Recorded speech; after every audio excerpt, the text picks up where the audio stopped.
माझा प्रश्न लक्षवेधी क्रमांक 7 अध्यक्ष महोदय वितरित केल्याप्रमाणे माझा प्रश्न तत्कालीन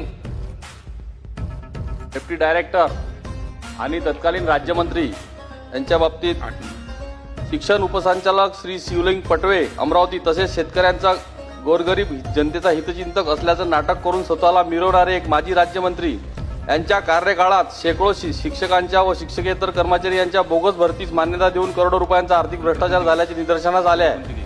महाविकास आघाडी सरकारच्या काळात हा घोटाळा झालेला असून या घोटाळ्यात माजी राज्यमंत्री यांचा एक नातेवाईक सुद्धा होता। तसेच याच काळात या घोटाळ्याची चौकशी करणे तर दूरच, पण त्याच वेळी बोगस भरती करण्यात आलेल्या शिक्षकांचे थकीत वेतन सुद्धा दिले गेले। या प्रकरणात एकूण 13 व्यक्तींचा समावेश होता। विशेष म्हणजे या प्रकरणाचे उगमस्थान अमरावती जिल्हा आहे आणि त्याहीपेक्षा विशेष म्हणजे या घोटाळ्यातला मुख्य दलाल हा माजी राज्यमंत्री यांचा नातेवाईक आहे। हा अचलपूर माझ्या मतदारसंघातील होता।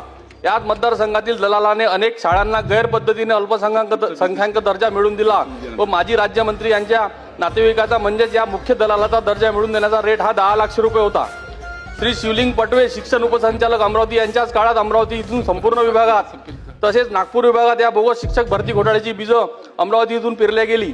याबाबत कित्येक वृत्तपत्रामध्ये पुराव्यासह बातम्या अनेक पत्रकारांनी छापल्या, मात्र महाविकास आघाडी सरकारच्या काळात त्या माजी राज्यमंत्री व श्री शिवलिंग पटवे शिक्षण उपसंचालक यांच्यावर कोणतीही कारवाई करण्यात आली नाही। तरी माझी आपल्याला कळकळीची विनंती आहे की या प्रकरणाची SIT चौकशी करण्यात यावी, त्यातील दोषींवर कडक कारवाई करण्यात यावी व कोणत्या तुम्ही करणार आहात का आणि किती वेळात ह्या SIT ची स्थापना करणार आहात याचं उत्तर मला पाहिजे।